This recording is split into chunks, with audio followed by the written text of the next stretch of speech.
광주광역시의 남쪽에 있는 작은 시골 마을. 그 시련을 겪고서 많은 변화가 있었다. 우리 현대사의 한 획을 그은 그 사건이 있기 전에는 시골 마을에서 가질 수 있는 문화를 유지하며 조용히 살고 있었다. 도시와 함께 살면서도 시골의 풍경을 가진 마을에 무슨 일이 있었을까? 광주천 따라걷기 1번지 주남마을과 광주천을 곁에 두고 살아간 사람들의 삶을 따라가 본다.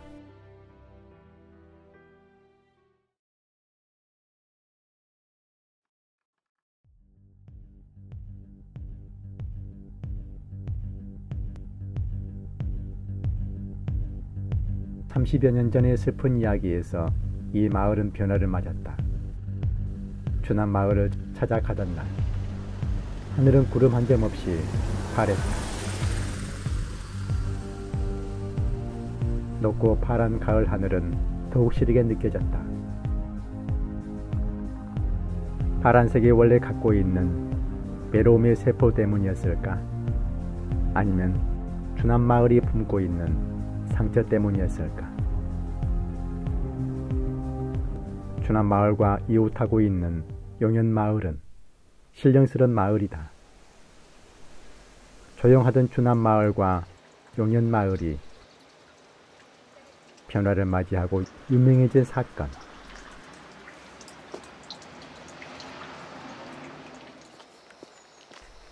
(80년대) 정치의 소용돌이 속에 휘말리며 비극이 시작된 시기에 주남마을도 그 중심에 있었다.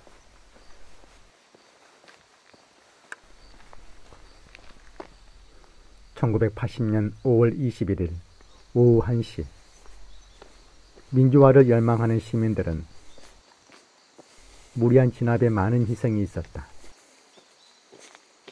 편안하지 못한 상황을 피해 광주로 떠나는 사람들은 주남마을 앞에서 생각하지 못한 일을 만났다. 비난을 떠나는 사람들이 주남마을 뒷산에 진을 치고 있는 진압군에 희생된 것이다. 죄 없이 죽어간 영혼을 달리는 것은 살아있는 사람들의 당연한 의무였을까?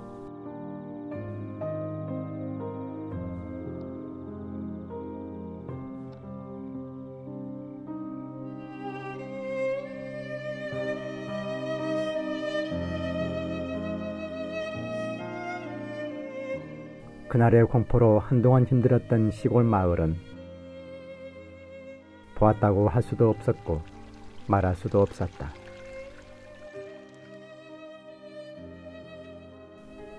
마을 골목길 담벼락엔 의미 있는 그림을 그려놓았다. 마을의 어두운 상처를 씻기 위해서 유령비를 세워 미안한 마음을 덜어내었다. 내딛는 땅마다 그날의 기억은 되살아난다.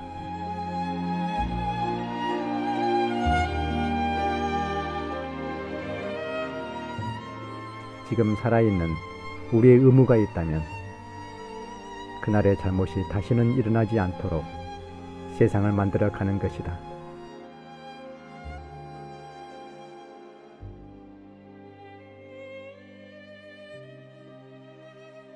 기억이 있고 용서가 있지만 잊지 말아야 할 곳, 그곳에서는 용서하지만 잊지는 않고 있다.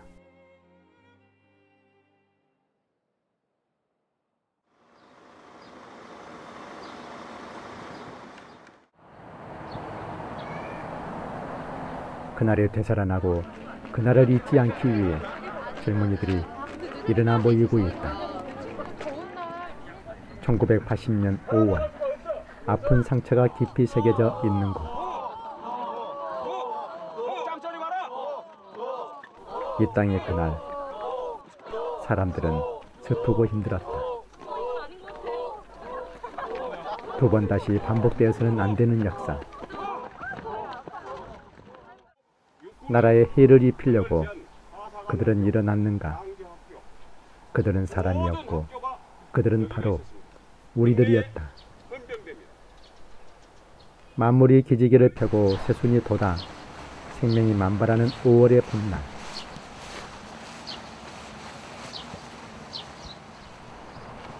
스스로 그들이 되어 그들과 같은 체험을 하는 사람들.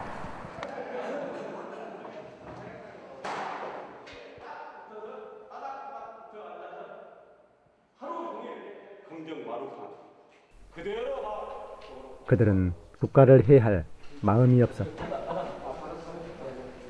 영창의 세월을 체험하기 위해 모였지만 그날의 분위기, 그들의 마음을 얼마나 헤아릴 수 있을까? 80년 8월 그건 저희들이 한 것도 아니고 자기들이 지어서 그때 지었다고 적어놓은 거죠. 급조해서 만든 거죠. 민간인이 군대의 군법회의에서 재판을 받았던 자리. 현재 이 자리에는 재판을 받았던 사진과 재판을 받았던 실존 인물이 함께하고 있다. 민주화 운동의 진실을 기억하고 후세들에게 두 번 다시 잘못된 역사가 반복되지 않도록 세상의 평화를 바라고 있다. 국가를 전복하는 목적으로 광주와 전남에서 모기를 탈취하고 대란을 계획한 폭도들이니까 엄벌에 처해달라고. 5.18은 민주화 운동일까? 아니면 혼란을 만들어낸 장본인일까? 많은 사람들이 희생되면서 얻으려고 한 민주화 평화는 무엇일까?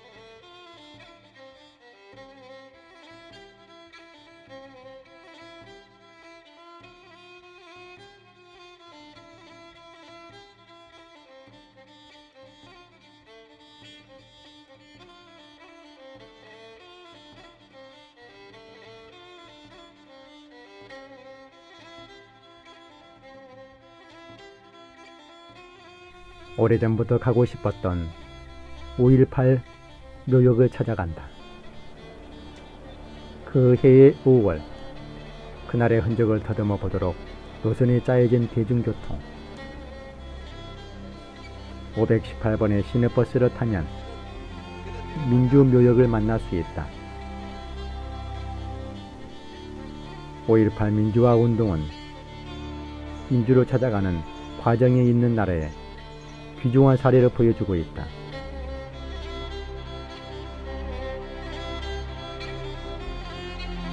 유네스코에 등록되어 있기도 하지만 일부는 아직도 다른 시각을 가지고 있다. 각자의 자료와 각자의 생각으로 판단하겠지만 학생과 일반 시민들의 희생에 대한 답은 무엇인가?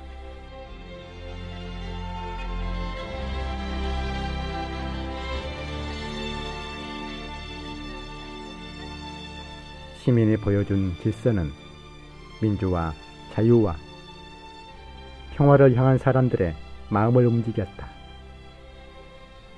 중요한 것 하나가 있다면 그날 희생된 사람들의 뜻에 벗어나지 말아야 함은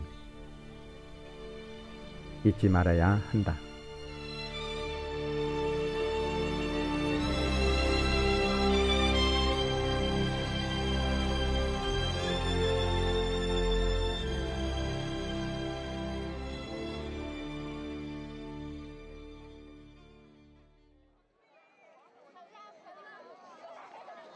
어느 누구나 평화를 바라는 마음은 같다. 나라를 생각하는 마음은 같다.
세대와 동서에 따라서 나름의 판단으로 결정하겠지만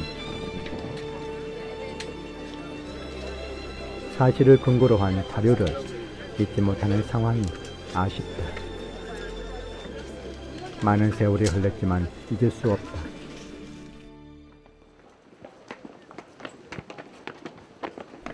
잊고 싶지 않은 과거, 슬픔만이 아닌 기념의 자리는 엄숙하지만 무겁지 않다.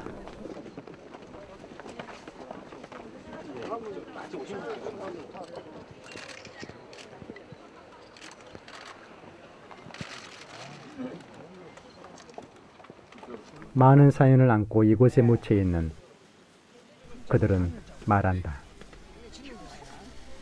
이 땅의 화합과 평화를 바라고 있다. 하반세기가 흘러 역사 속에 남아있지만 항상 새롭게 평화를 찾아야 한다. 언제나 한을 풀어내고 5.18에 대한 생각을 하나로 할 수 있을까? 이 땅에 민주와 평화를 주었던 그분들, 그래도 다행이었다. 한 평의 땅이라도 주인이 되어 누워있는 사람들은 다행이었다.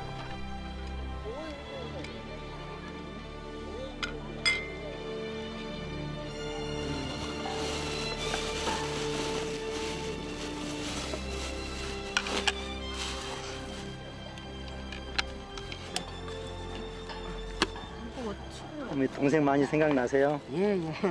그러죠. 아까는 잘 들어갔는데 어머님 왜 안 들어가냐?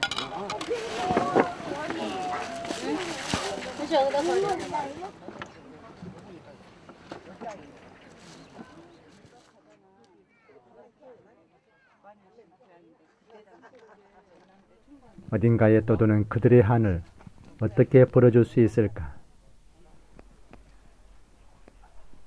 사반세기가 지났지만 아직 풀지 못하는 과거.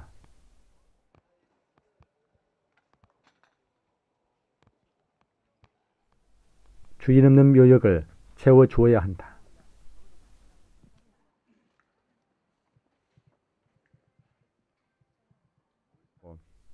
그날의 함성을 보고 들었던 광주천.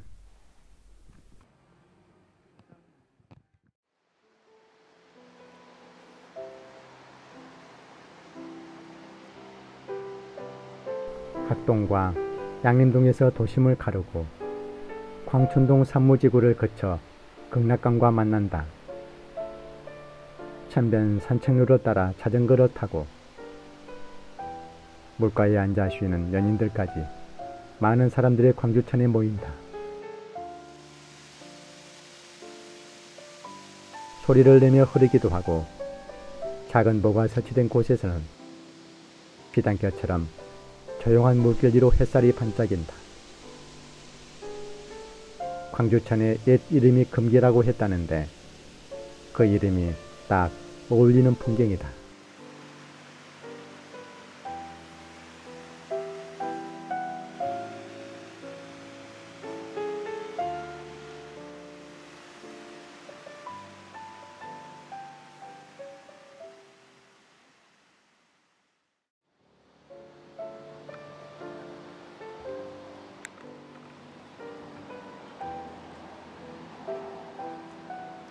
학이 많이 살아서 학동이고 백학에 머물러서 백학마을일까? 학동과 마주하고 있는 마을이 있다. 산을 배경으로 모여 살고 있는 박림동. 밋밋한 산에 살아서 밋밋들이라고 불렸던 박림동. 학동과 박림동을 연결해 주었던 박림교가 원래는 이러지 않았다. 뽕뽕다리로 인한 이야기가 많이 있다. 택지 개발 사업으로 생긴 마을이 아닌 자연 불악. 오랜 전통을 지닌 박림동은 낙후된 마을로 보이나 서로 도움을 주며 더불어 살아가는 정감 넘치는 마을이다. 이 마을은 오랫동안 앨범 속에서 잠자던 기록들을 가지고 있다. 뽕뽕다리의 추억, 사진이나 책자 속의 추억만을 가지고 있는 역사가 존재하는 추억으로 만들어가고 있는 곳, 마을 전시관이다.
푸른 길 공원으로 접어들어 남광교를 만난다.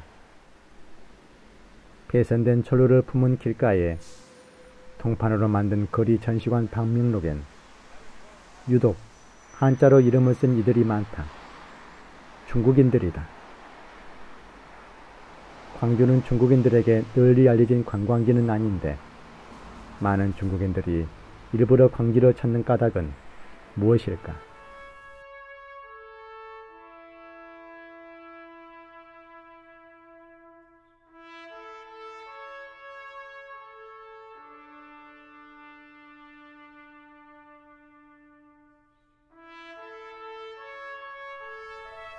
전시관 초입엔 한 젊은 음악가의 흉상이 세워져 있다. 이가 바로 정률성이다.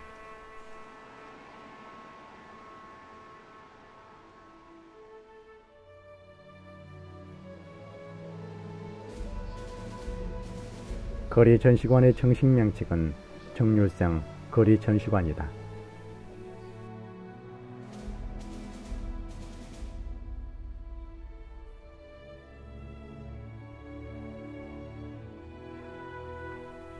한국보다 중국에서 더 유명한 음악가. 중국 인구의 3억 명이 그에 대해 알고 있고 10억 명이 그가 작곡한 노래를 알고 부르고 있다.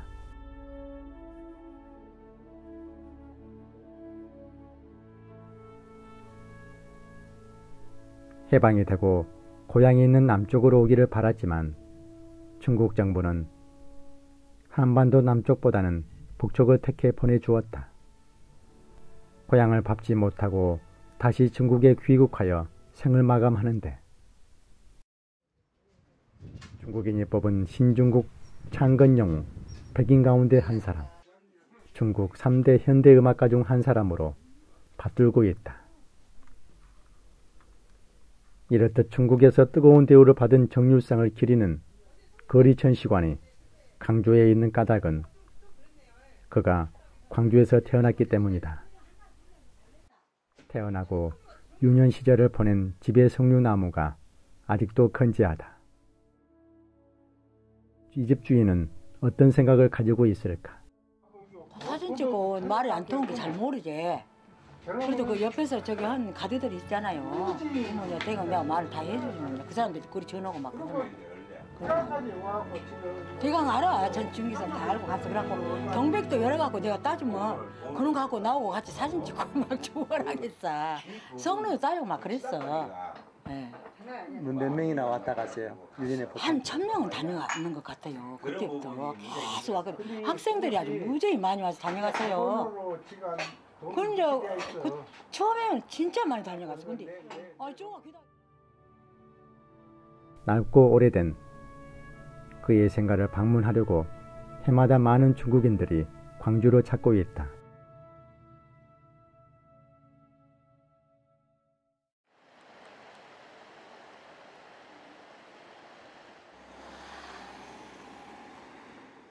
정유성 음악가가 나서 자란 양림동은 광주 지역에 서양 문물이 가장 먼저 들어온 마을이었다.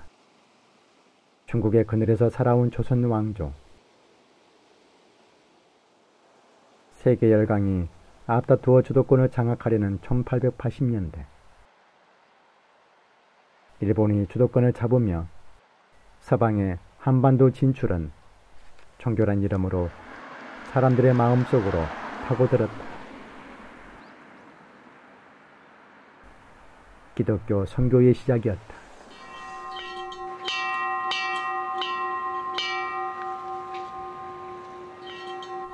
선교사들의 처음 지었던 건축물에 대한 이야기는 탐방객들을 안내하는데 꼭 여기 스페아를 와요. 스페아에 있는 건축 양식은 정말 독특하거든요. 그래서 한번 오시면 이 마을 쪽에 보이는 그런 것도 굉장히 보기 좋지만 이쪽에서 오셔서 보시는 것은 오히려 유럽 애들이나 미국 사람들도 좀 약간의 문화의 왜곡이라 할까, 결합된 퓨전 양식이 새롭게 보여서 그들도 굉장히 흥미로워한다는 것이죠. 이게 잘못 바꾼 것 같아요. 저기서 봤던 그 느낌이 자기들은 그렇게 하지도 못하면서 이런 짓거리를 하네. 양림동 도깨비골 공동묘지에 서양 선교사들이 집을 짓는다는 것은 광주의 큰 화제거리였다. 선교사들과 처음 보는 서양 부인들의 이삿짐은 더욱 큰 화제였다. 예수의 재림이라고 불렸던 분의 무덤이죠. 벨 목사는 양림동에 기와집에 짐을 풀고 크리스마스 날인 25일 기념 예배를 갖자 많은 구경꾼들이 모여들었다. 여기에 한 번이나 두 번은 무조건 광주에 왔다는 거예요. 그러죠. 시제를 지내러. 그러면 시제를 지내면 무등산에서 시제를 지내고 여기 타에서 근대와 고대가 만나는 양림동을 개미석까지 걷다 만나는 오래된 비석 하나. 광주의 근대문화 시작인 양림동을 대표할 만한 효자비와 그만큼 영특한 계비석이 마을 중심에 자리하고 있다. 광주를 본관으로 하고 있는 정승의 효심은 지금도 울려 퍼지고 있고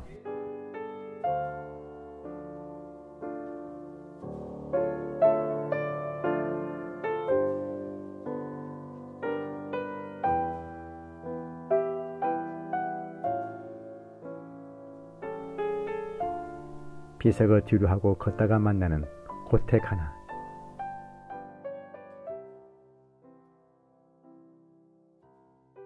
용마루선이 고운 기와집 한옥을 도시 항복판에서 만나기란 쉬운 일이 아니다.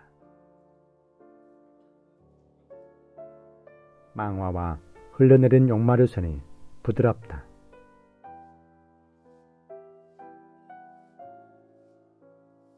근대 초기 전통적인 상류 가옥의 틀과 맵시를 잘 살리고 있다는 평가를 받고 있는 고택은 광주 민속문화재 1호다.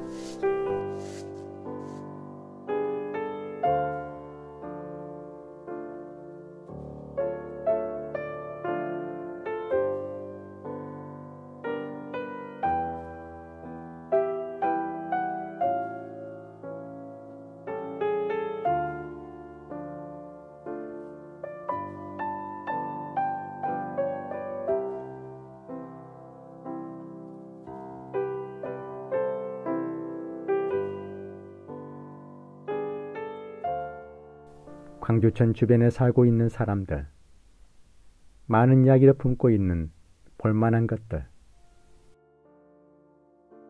희생으로 얻은 평화, 오늘의 양림동을 만들어 놓은 사람들의 이름들 모두가 자랑스러운 이웃들이다.